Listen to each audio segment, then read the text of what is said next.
Hello everyone. Today I will show you how to connect QuickBooks Online to Toast. First, open XtraChef in your browser and log into your account.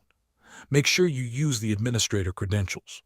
Once you are logged in, look at the top right corner of the screen and click the gear icon. This will open your account settings. From here, select Account Setup. Next, go to the Integrations tab. In this section, you will see an option labeled Connect to QuickBooks. Click the icon to start the connection process. A pop-up window will appear asking you to sign in to QuickBooks Online. Enter your QuickBooks credentials and choose the company file you want to connect.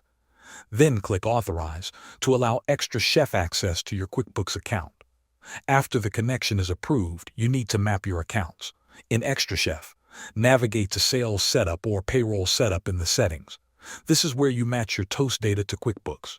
For sales, match categories like food, beverages, and tips to the correct general ledger accounts. Once everything is mapped, save your settings. The integration will now start syncing your Toast data with QuickBooks Online automatically. Thanks for watching.